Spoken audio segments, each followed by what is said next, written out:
నమస్తే, welcome to Sumathi.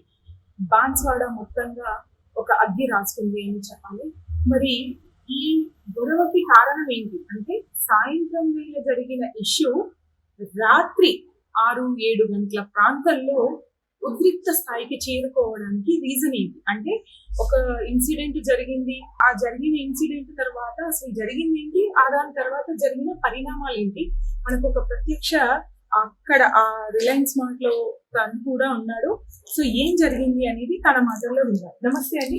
అసలు ఏం జరిగింది, మరి సాయంత్రం జరిగిన గొడవ మరి రాత్రి అయ్యేసరికి ఎందుకంత ఉద్రిక్తానికి దారి తీసింది అంటారు? నేను పండ్లు కొనడానికి రిలయన్స్ స్టోర్ లోకి వెళ్ళాను. ఓకే. అక్కడ ఒక అమ్మాయి బాధపడుతుంది, ఇట్లా మమ్మల్ని ఇబ్బంది పెడుతున్నారు అని. అంటే ఏమైందమ్మా అని అంటే, ఆమె చెప్పింది ఇట్లా నేను భక్తి పాటలు పెట్టుకుంటే రాముని పాటలు, ఈ కచ్చర పాటలు ఎందుకు పెట్టినాం అని చెప్పేసి బెదిరిస్తున్నాడు. ఐటమ్ సాంగ్స్ పెట్టుకోవాలి, భజన చేసుకోవాలా అని బెదిరించిందని చెప్తే, ఎవరమ్మా అంటే ఆయన చూపించింది. నాకు చూపిస్తే నేను వెళ్ళాను. వెళ్ళి ఏమైంది అని ఇట్లా అడిగితే, ఏం కాలేదు అని చెప్పేసి తప్పించుకునే ప్రయత్నము బాత్రూమ్ లో పోతున్నాడు. అయితే నేను పోయి అక్కడ, నువ్వు ఇట్లా చేయడం ఎందుకు, నీకు కూడా తల్లి చెల్లెలు పిల్లలు ఉన్నారు కదా. అమ్మాయిని వీడియో తీసాడు అంటే, ఇప్పుడు అడగడం వేరు, సరే పాటలు మార్చమను చెప్పడం వేరు. మరి వీడియో ఎందుకు తీయాల్సి వచ్చింది? వీడియో తీసిండ్రు అని తెలుస్తుంది. మరి వీడియో తీసిన సంగతి నిజమేనా? నిజమే, వీడియో తీసిరన్నారు. అయితే ఆ మొబైల్ కూడా మేము లాక్కోవడానికి ప్రయత్నం చేసినాం. ఎందుకు తీసినాం, ఇలా చేసి ఏమై ఇబ్బంది పెట్టాలనుకుంటున్నాం, ఈ అమ్మాయి మార్పింగ్ చేస్తావా, ఏం చేస్తావా అని చెప్పేసి మేము అందరం బట్టి నిలదీసినాము. ఇంకో 2-3 ఆడవులు, ఇంకా స్టోర్ రూమ్ వాళ్ళందరం పోయి మేము నిలదీసినాం.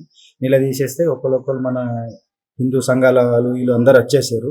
వచ్చేసిన తర్వాత కొద్దిగా గొడవ పెద్దగా అయిపోయింది. ఒకరు చేయి చేసుకున్నారు, మన వాళ్ళు ఆవేశం ఆగక, అవి బరాబర్ మేము తప్పు చేసినామని అతనే ఒప్పుకుంటున్నాడు. ఏమన్నా అయితే చేసుకోండి అని చెప్పేసి ర్యాష్ గా మాట్లాడడం వల్ల మనలు కొద్ది కోప్పడి కొట్టడం జరిగింది. అప్పుడే పోలీసు వాళ్ళు వచ్చారు, వాళ్ళని తీసుకొని వెళ్ళిపోయారు. పోలీసులకి అప్పచెప్పడంతో గొడవ అయిపోయింది. అక్కడ ఇంకెవరు ఎట్లాంటి రాళ్ళు రూకోవడాలు కొట్టుకోవడాలు జరగలేదు. ఆవేశంలో ఇప్పుడు ఒకటి జరిగింది అంటే ఓ దెబ్బ వేస్తారు, కొంచెం ఆవేశపరులు వేసేస్తారు. సో అట్లా పోలీసులకు అప్పచెప్పేయడం జరిగింది.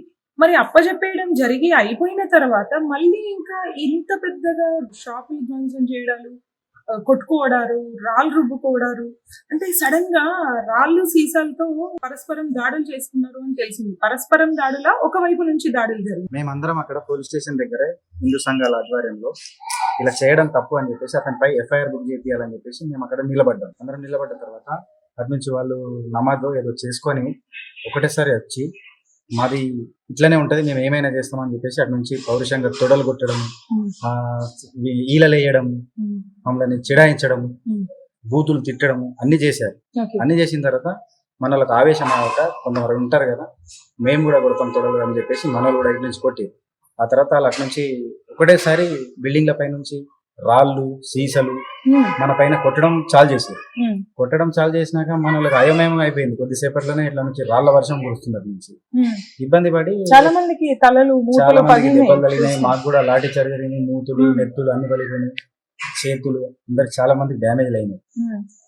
అటు నుంచి రాళ్ల వర్షం, పోలీసు వాళ్ళు కూడా మళ్ళీ మననే కొట్టడం, లాఠీ చార్జ్ చేయడం, వాళ్ళు కొట్టడం వీళ్ళు కొట్టడం, హిందువులని వాళ్ళని కొట్టేటోళ్ళు ఎవరు లేరు. కొంతమందిని చూసుకున్నట్టయితే వీడియోస్ లో, విజువల్స్ లో తల మీద క్యాపులు కనిపిస్తున్నాయి, వాళ్ళు రాళ్ళు వేస్తుంది అవి కనిపిస్తుంది. పోలీసులు వచ్చి వాళ్ళని బుజ్జగింపుగా పంపిస్తున్నట్టుగా కనిపించింది. అయితే ఇక్కడ మేము మాట్లాడుతున్నప్పుడు కొంతమంది ఇక్కడ మళ్ళీ వేరే ఏం చెప్పారంటే, హిందువులనే ఎక్కువగా కొట్టడం జరిగింది అని చెప్పారు. మరి ఇది నిజమేనా?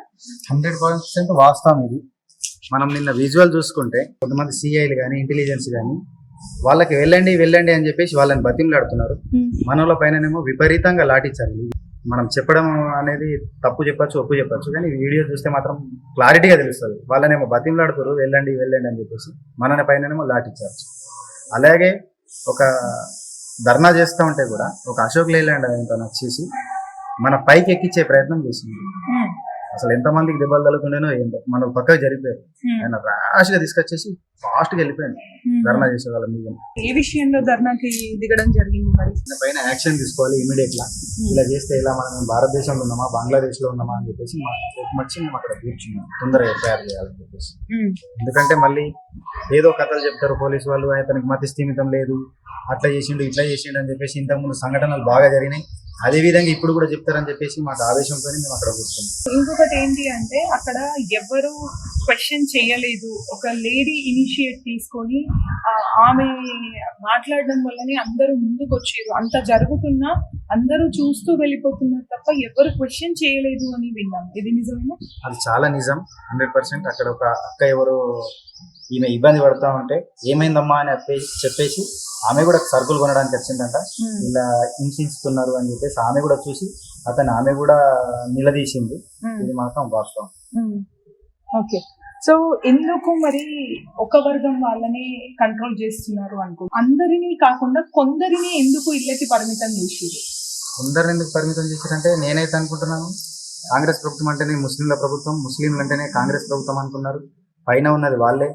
ఈ సీఎం కానీ మినిస్టర్లు కానీ ఇలా చెప్పడం వలన మా ప్రభుత్వం ఉంది, మమ్మల్ని ఎవరు ఏమి చేయలేరు అని చెప్పేసి వాళ్ళు మమ్మల్ని టార్గెట్ చేసిర్రు అని చెప్పేసి మాకు 100% క్లియర్గా అర్థమైంది. ఈరోజు చూసుకున్నట్టే హిందూ ముస్లిం బాయ్ బాయ్ అంటారు. అతను మన బాన్సోడ ప్రాంతానికి చెందినవాడు కాదు, ఎక్కడ వాడో ఎవరికి కూడా తెలియదు. వచ్చి ఇక్కడ డామినేట్ చేస్తూ ఉంటే మనోళ్ళు హిందూ ముస్లిం బాయ్ బాయ్ అని గొప్పలు చెప్పే నాయకులు కానీ వాళ్ళు కానీ మనోలే కానీ సెక్యులరిస్టులు కానీ ఈరోజు ఏమైనారని నేను అడుగుతున్నాను. ఎందుకంటే బాయ్ బాయ్ అంటారు, ఇక్కడ బాయ్ బాయ్ లేదు. ఒక వర్గం వారు హిందూ ముస్లిం బాయ్ బాయ్ అంటే నమ్మడానికి ఎవరు చెవులో పువ్వులు పెట్టుకోలేరు.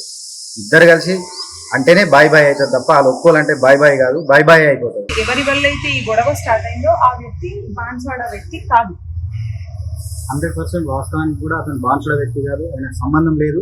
కానీ ఇక్కడ ఉన్న వాళ్ళు మాత్రం ఆయనకే సపోర్ట్ చేసారు. అక్కడ వాళ్ళ కమ్యూనిటీ వాళ్ళని చూసుకున్నారే తప్ప మన వాళ్ళు కాదు అని చెప్పేసి వాళ్ళు ఆలోచించలేరు, మన గురించి ఆలోచించారు. వాళ్ళది తప్పు, ఆ వ్యక్తిది తప్పు ఉందా లేదా అనేది ఏమైనా వాళ్ళు అంటే కనుక్కున్నారా, లేకపోతే అమాంతంగా గొడవకే దిగడం జరిగిందా?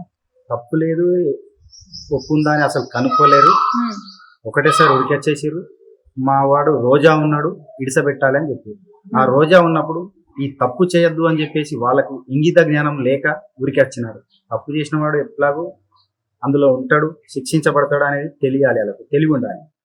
ఓకే, సో ఇది అంటే ఆ వ్యక్తి బాన్స్వాడకి సంబంధించిన వ్యక్తి కాకపోయినప్పటికీ అతను రోజా ఉన్నాడు, అతన్ని వదిలిపెట్టాలి అని ఎఫ్ఐఆర్ ఫైల్ చేసి శిక్షించాలి, ఇట్లా ఆడవాళ్ళ మీదకి వచ్చిన వాళ్ళని శిక్షించాలి అని హిందువులు బైఠాయించి ధర్నా చేస్తా ఉంటే వాళ్ళు వచ్చి ఈ ధర్నా చేస్తున్న వాళ్ళ పైన రాళ్ళు రుబ్బడాలు, బాటిల్స్ వేయడాలు చేసిండ్రు.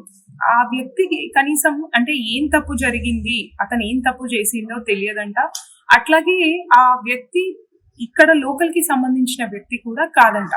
సో అతను ఎవరో తెలియకపోయినా, ఎక్కడి నుంచి వచ్చాడో తెలియదు, ఏం తప్పు చేసిండో తెలియదు, మొత్తానికి ఒక సీన్ క్రియేట్ చేసిండు అని చెప్పాలి. మరి మనము చూసుకుంటే గొడవ జరిగినప్పుడు తప్పెవరిది అనేది ఒక చిన్న క్వశ్చన్ ఉంటది. ఆ తప్పెవరిదో డిసైడ్ అయిన తర్వాత శిక్షించడం అనేది జరగాలి.